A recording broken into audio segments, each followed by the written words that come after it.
빌립보서 4장 2절에서 7절까지 있는 말씀입니다. 빌립보서 4장 2절에서 7절까지 있는 말씀 교독하시겠습니다. 내가 유오디아를 권하고 순두개를 권하노니 주 안에서 같은 마음을 품으라. 또 참으로 나와 멍에를 같이 한 자 내게 구하노니 복음에 나와 함께 씹던 저 부녀들을 돕고 또한 글레멘드와 그 외에 나의 동력자들을 도우라. 그 이름들이 생명책에 있느니라. 주 안에서 항상 기뻐하라. 내가 다시 말하노니 기뻐하라. 너희 관용을 모든 사람에게 알게 하라. 주께서 가까우시니라. 아무것도 염려하지 말고 오직 모든 일에 기도와 간구로 너희 구할 것을 감사함으로 하나님께 아뢰라. 그리하면 모든 지각에 뛰어난 하나님의 평강이 그리스도 예수 안에서 너희 마음과 생각을 지키시리라. 아멘. 앉으십시오.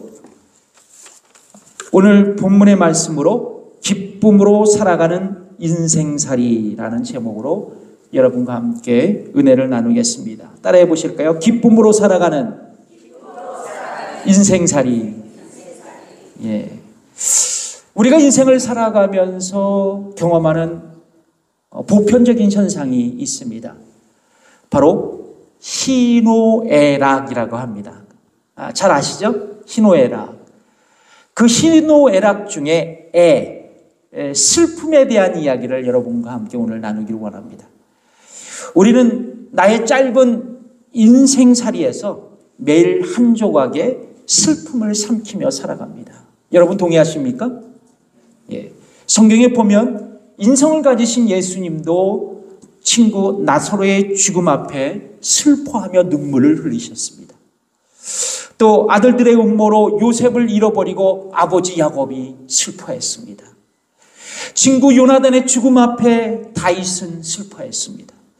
그리고 예레미야 선지자는 요시아의 왕의 죽음 앞에 슬퍼했습니다. 그렇습니다. 슬픔은 예외 없이 모든 인간들에게 찾아옵니다. 다만 슬픔을 겪는 강도나 기간이 다를 뿐입니다. 그렇다면 왜 우리에게, 인간에게 슬픔이 찾아올까? 여러분, 심리학자들은 이렇게 얘기하더라고요.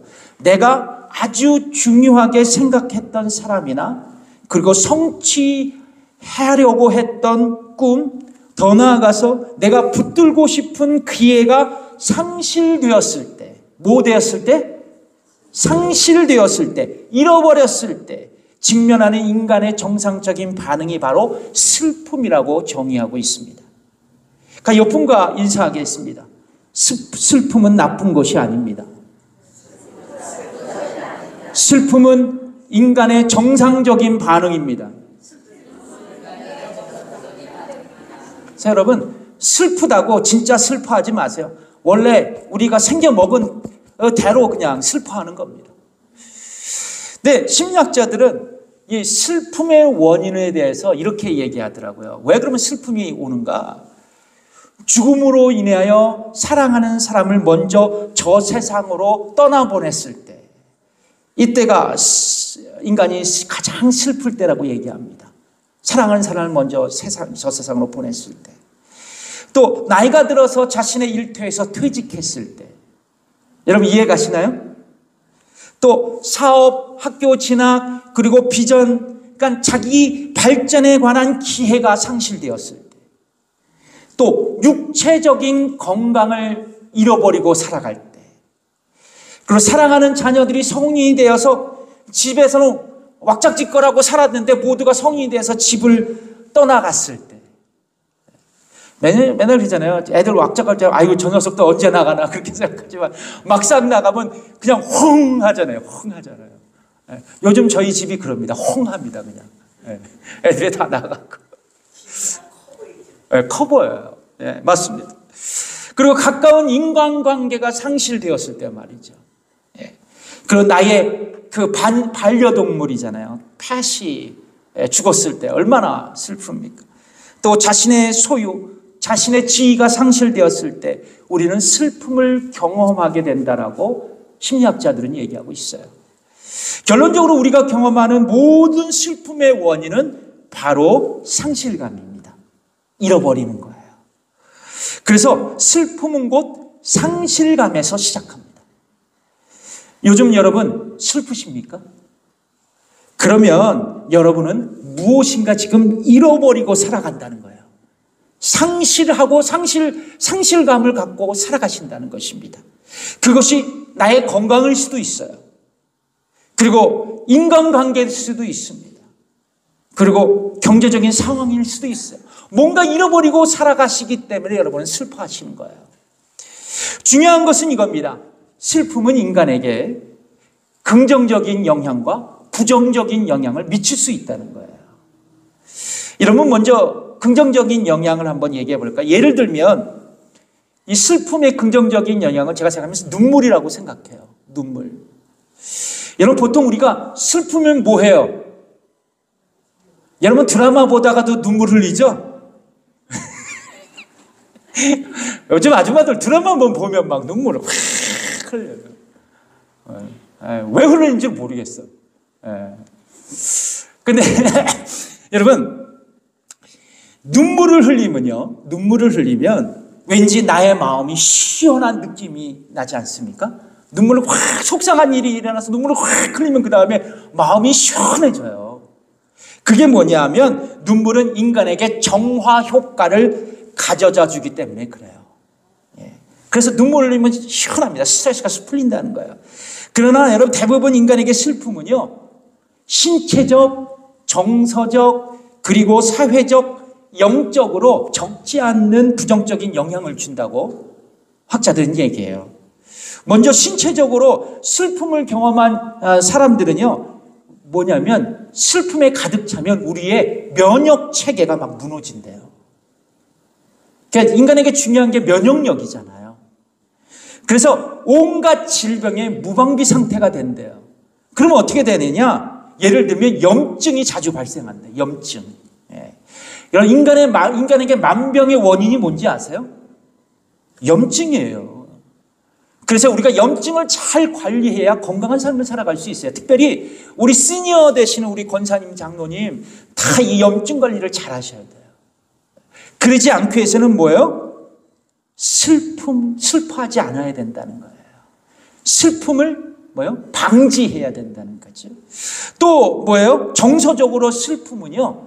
우리가 우울감에 빠지게 된대요. 정서적으로. 그래서 그게 발전하면 내적인 공허함이 생기고 그리고 죄의식도 생기고 그리고 어떨 때는 분노도 생기고 마음의 초조함도 생기고 움츠려지고 또 외로움을 동반한다고 합니다. 또 사회적으로도 영향이 큰 거예요. 여러분 이 슬퍼함은요 정상적인 대인관계에 방해가 돼요. 그리고 슬픔이 심하면 대인 기피증까지 올 수 있는 거예요. 사람을 막 피해 막 이런단 말이죠.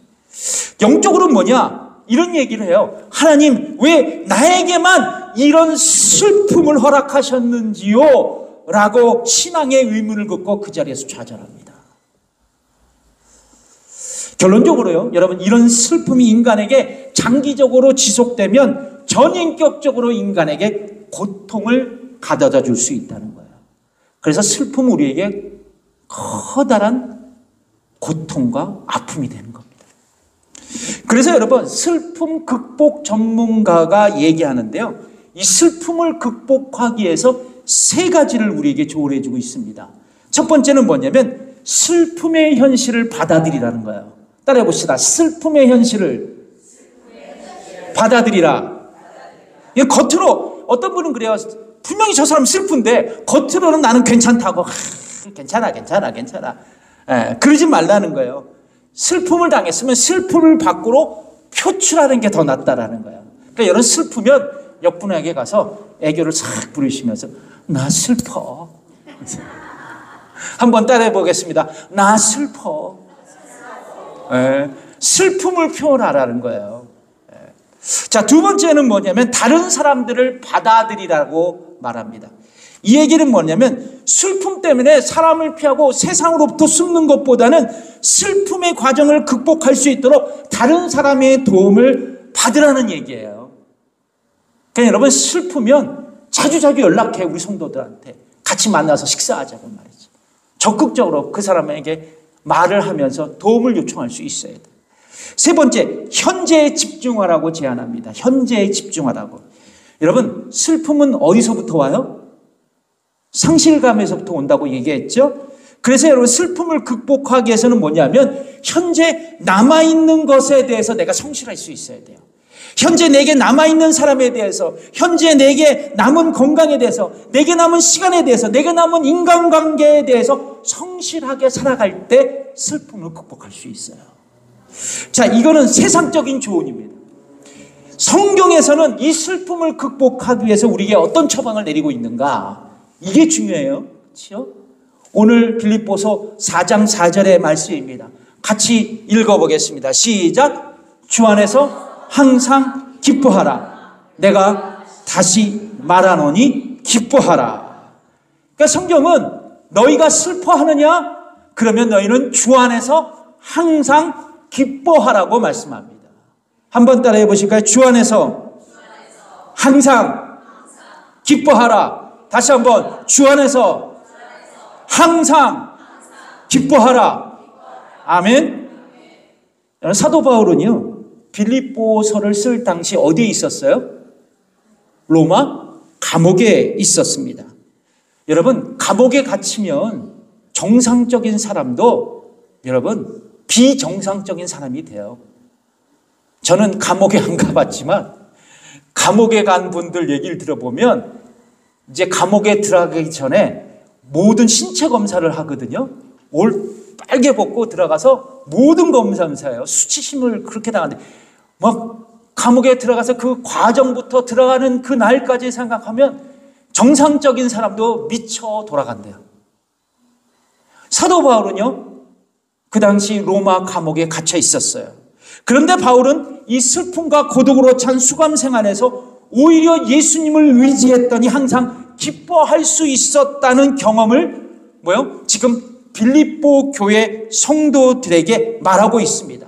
그래서 자신처럼 예수님 붙들고 항상 기뻐하며 살아가라고 권면하고 있는 거예요. 그렇습니다. 여러분, 예수님 안에 참 기쁨이 있습니다. 예수님 안에 참 소망이 있습니다. 그래서 여러분, 예수 그리스도를 주님으로 영접한 참 신자들은요, 슬픔 중에서도 참 기쁨을 소유할 수 있습니다. 그 얘기가 요한복음 15장 11절에 나와요. 여러분 같이 읽어볼까요? 시작. 내가 이것을 너에게 이름은 내 기쁨이 너희 안에 있어 너희 기쁨을 충만하게 하려 함이니라. 그러니까 뭐라고 말씀해요? 내 기쁨이 너희 안에 있다고 말이죠. 그래서 너희 안에 기쁨이 충만하겠다고 말입니다. 예수님의 약속이에요. 그렇습니다, 여러분. 예수 그리스도 안에서 우리는 기쁨으로 충만해질 수 있습니다. 결론적으로 우리는 예수님 안에서 슬픔을 극복할 수 있어요. 왜냐하면 예수님 안에 기쁨이 있으니까 말이죠. 특별히 오늘 본문은 주님 안에서 기쁨으로 살아가기 위해 우리에게 처방을 내리고 있습니다. 그렇다면 우리는 어떻게 기쁨으로 살아가는 인생살이를 경험할 수 있을까? 오늘 본문을 보면서 두 가지로 여러분에게 말씀을 드리겠습니다. 첫 번째입니다. 관용하는 삶을 살아가는 것. 자, 따라해 보시죠. 관용하는 삶을 살자. 여러분, 인간은 모모적 동물입니다. 그게 뭘까요? 사회적 동물입니다. 조금 말하자면 관계적 동물이라는 거예요. 관계적 존재. 그래서 여러분, 인간이라는 한자를 보면 사람인, 사이간 이렇게 써 있잖아요. 이 얘기는 뭐냐면 사람들 사이라는 뜻이에요. 그러니까 우리는 인간이라는 한자를 통해서도 인간이 관계적 존재인 것을, 사회적 관계의 존재인 것을 쉽게 알 수 있어요. 여러분, 인간은요, 우리는 아버지와 어머니의 관계 속에서 태어나요. 그래서 가족과 친구와 이웃과의 관계에서 살다가 죽어요. 죽으면 어디로 갑니까? 공동묘지에 먼저 누운 사람들 사이로 들어가서 인생의 그 마무리를 하게 됩니다. 여러분 동의하십니까? 그래서 이처럼 인간은요, 태어나면서 죽을 때까지 관계를 맺고 살아가면서 자신의 자아를 형성하는 거예요. 그러므로 여러분, 우리에게 있어서, 인간에게 있어서 관계는 아주 중요한 삶의 법칙이 될 수 있는 거예요. 근데 여러분, 어느 날 나와 가까이 지내던 사람과의 인간관계가 틀어지고 또 거기서 갈등이 생기는 그 순간 왼수처럼 상대방이 느껴질 때 우리는 마음의 기쁨을 상실해버리고 슬픔 가운데 처할 수 있다는 거예요. 여러분 많이 경험하셨죠?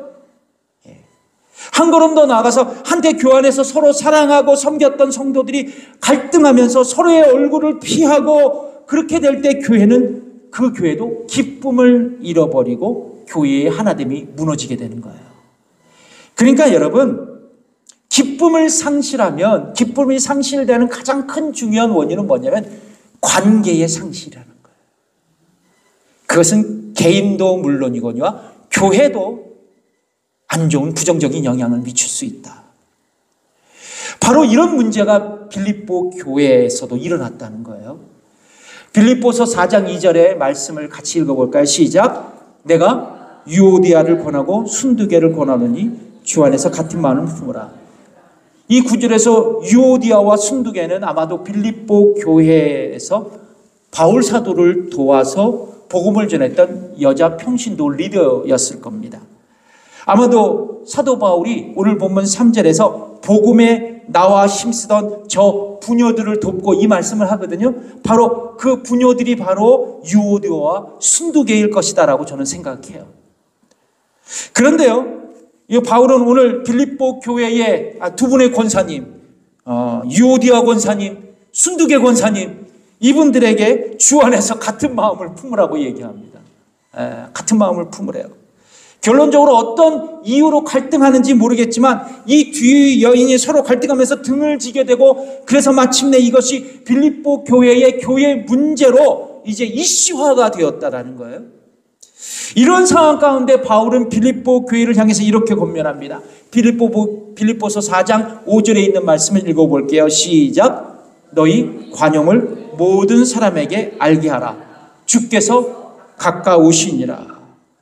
사도 바울은 빌립보 교회의 유오디아와 순두개에게 관용하의 삶을 살아갈 것을 제안하고 있습니다. 그럼 중요한 것은 이거예요. 관용이 뭔가라는 거죠. 관용이. 헬라어 원어적으로 어떤 뜻이 있냐면 부드러움. 뭐예요? 관용은 부드러움, 인내, 넓은 마음으로 남을 품는 것. 이것을 의미합니다. 그러니까 관용하는 사람은 어떤 삶을 살아가느냐? 인간관계에서 갈등하지 않고 반대로 부드러운 마음과 태도로 자신의 분노를 조절해서 넓은 마음으로 이웃을 품는 사람이 바로 관용의 사람이다 라는 거예요. 그러면서 성경은 우리가 다른 사람들과 갈등할 때 이처럼 관용하는 삶을 살아가라고 말씀하고 있는 겁니다. 그렇다면 우리는 어떻게 관용의 삶을 살아갈 수 있을까? 이 구절을 성경학자 마샬이 추석했는데요. 그 마샬은 뭐라고 얘기했냐면 남의 잘못에 대해 너그럽고 그들의 결정을 판단하는 데 있어서 인자한 태도를 갖는 것이 바로 관용의 삶이라고 해석하고 있어요. 그렇습니다. 관용이란 뭐냐? 남의 잘못을 너그럽게 덮어주는 거예요. 한번 따라해 봅시다. 너그럽게 덮어주자. 그냥 덮어주는 거 아니라 너그럽게 덮어주자. 너그럽게 덮어주자는 거예요. 남의 약점과 허물을 덮어주는 거라는 거예요. 여러분, 우리의 삶에 기쁨이 충만하기를 원합니까? 그러면 이웃의 허물과 잘못을 사랑으로 덮어주세요. 여러분, 성경은 말씀하고 있지 않습니까? 사랑은 허다한 잘못을 덮는다고 말입니다.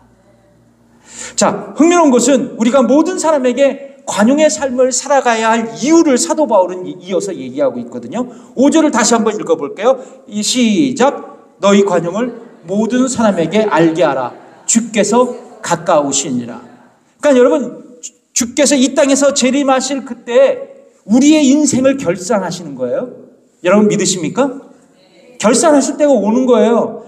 그 중에 하나가 뭐냐면 기뻐하는 삶을 위해 너는 얼마나 너의 이웃들에 대해서 관용하는 삶을 살았느냐라고 물으실 거라는 거예요. 그때 여러분은 어떻게 대답하실 거라는 거예요. 성도 여러분, 우리의 인생살이에서 가장 슬프고 비극적인 사건은 뭐냐면 깨어진 인간관계예요. 이것을 극복하는 처방은 뭐요? 관용하는 삶을 살자. 옆분과 인사하겠습니다. 관용하는 삶을 살자. 그래서 여러분, 이 관용하는 삶을 통해서 나뿐만 아니라 교회도 기쁨으로 넘쳐나는 겁니다. 기쁨으로 넘쳐나는 거예요. 두 번째, 우리는 어떻게 기쁨의 삶을 살아갈 수 있을까? 두 번째는 기도하는 삶이에요. 여러분 따라해 봅시다. 기도하는 삶이다. 인간관계의 갈등에 못지않게 우리에게 기쁨을 빼앗아 주고 하는 요인이 있는데 그 요인이 바로 뭐냐면 염려예요. 염려.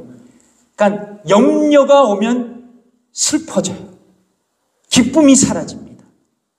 따라해 봅시다. 염려는 우리에게 기쁨을 앗아간다.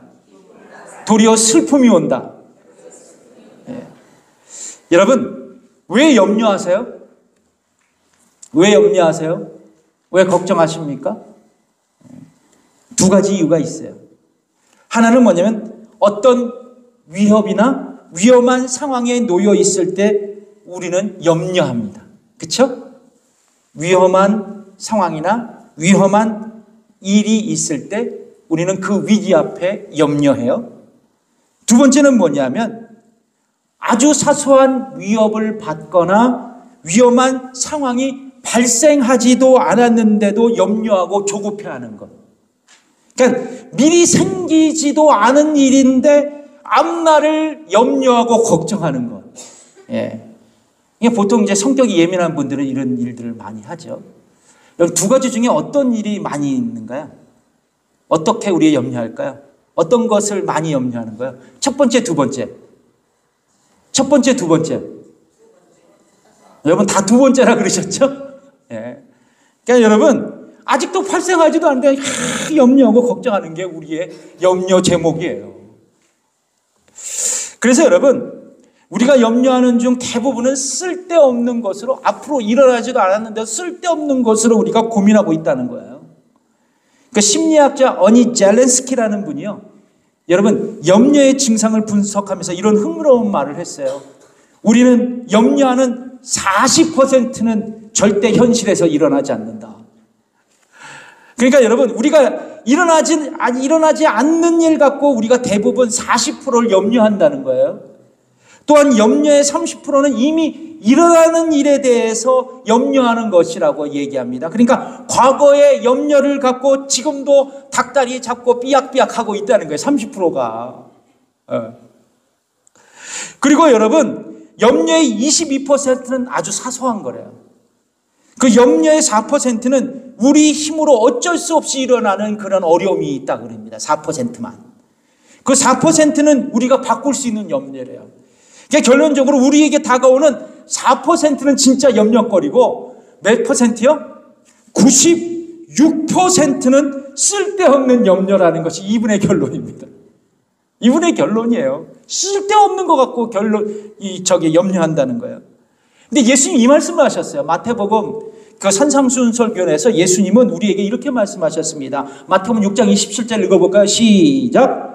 너희 중에 누가 염려함으로 그 키를 한 자라도 더할 수 있겠느냐? 뭐라고 말씀해요? 염려한다고 작은 키가 커질 수 있냐는 거예요. 예수님은.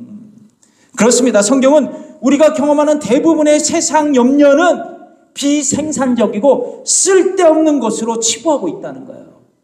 그러면 여러분 우리가 염려한다고 해서 우리가 가지고 있는 인생의 문제가 해결될 수 없습니다. 해결될 수 없어요. 그렇다면 우리는 어떻게 염려를 극복할까? 결론 나와서 기도해야 하는 거예요. 오늘 보면 빌립보서 4장 6절의 말씀을 읽어볼게요. 시작. 아무것도 염려하지 말고 오직 모든 일에 기도와 간구로 너희 구할 것을 감사함으로 하나님께 아뢰라. 성경은 우리에게 아무것도 하지 말고 아무것도 염려하지 말고 뭐요? 도리어 우리 너희에게 구할 것을 감사함으로 아뢰라고 기도하라고 명령하십니다.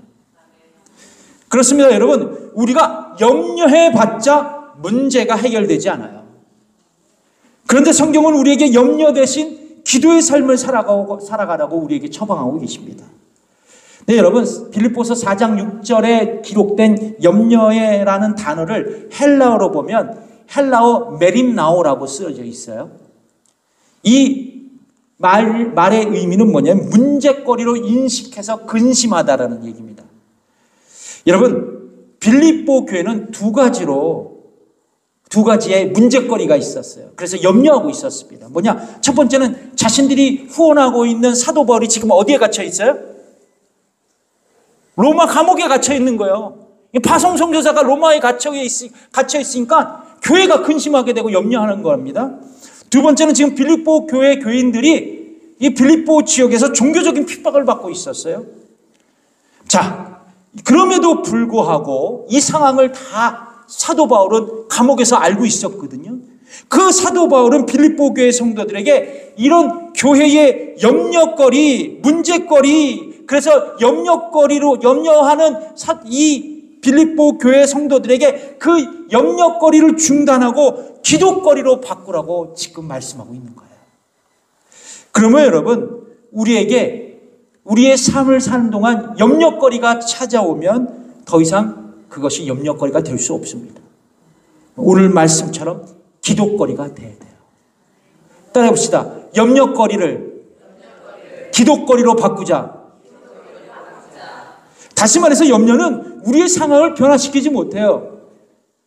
여러분, 우리에게 염려거리가 생겼어요? 그러면 여러분, 기도거리가 생겼다고 믿으십시오. 그러므로 여러분, 성경은 우리에게 염려를 극복하는 방편으로 기도의 삶을 가르쳐주고 있는 거예요. 그렇다면 우리가 염려거리를 기도거리로 삼아서 하나님 앞에 나아간다면 성경은 또 어떤 약속을 우리에게 말씀하고 계실까? 그것이 빌립보서 4장 7절의 말씀입니다. 읽어볼게요. 시작. 그리하면 모든 지각에 뛰어난 하나님의 평강이 그리스도 예수 안에서 너희 마음과 생각을 지키시리라. 그러니까 모든 인간의 지혜와 능력을 초월하시는 하나님께서 우리의 마음과 생각을 지키신다고 말씀하고 있어요. 여러분, 여기서 지키신다는 것이 단순한 단어가 아니에요. 헬라어로 보면 군대 용어입니다. 플레이세이라는 단어예요. 플레이세이. 근데 군대 용어예요, 이게요.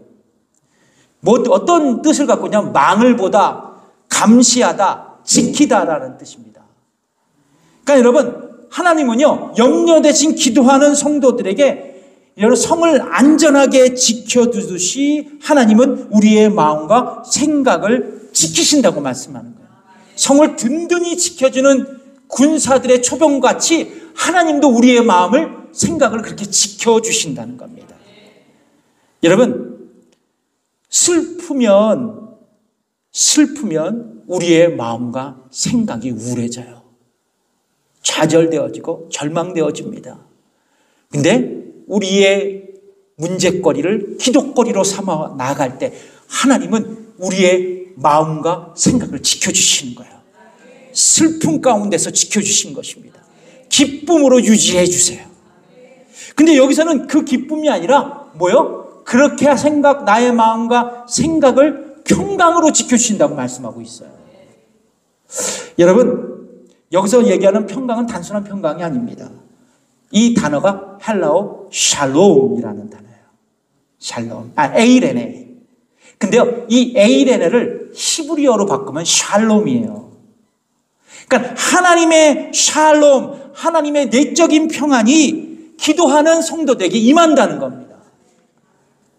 우리가 염려로 사방팔방 우겨쌈을 당하고 그리고 좌절하고 절망할지라도 우리가 하나님을 바라보면서 기도하면 하나님의 샬롬이 임하고 내게 내적인 평강이 임한다는 거예요. 그러므로 여러분, 나에게 염려와 걱정이 엄습해와도 기도하는 나에게 하나님의 샬롬이 있으니까 내가 슬퍼할 수 없는 거예요. 도리어 내가 주님 안에서 기뻐할 수 있는 겁니다. 나의 마음이 평정심을 갖고 염려되는 상황과 그리고 환경을 이겨낼 수 있는 거예요. 하나님의 평강이 나에게 있으니까 말이죠. 말씀을 맺겠습니다. 여러분 가운데 혹시 기쁨의 삶을 살기 위해 극복해야 할 장애물이 있습니까? 그렇다면 이 두 가지를 기억하십시오. 관용하는 삶을 통해 인간관계의 갈등을 극복하십시오. 그리고 기도하는 삶을 통해 염려를 극복하십시오. 그렇다면 우리의 삶은 기쁨으로 살아가는 인생살이가 될 것입니다. 기도하겠습니다.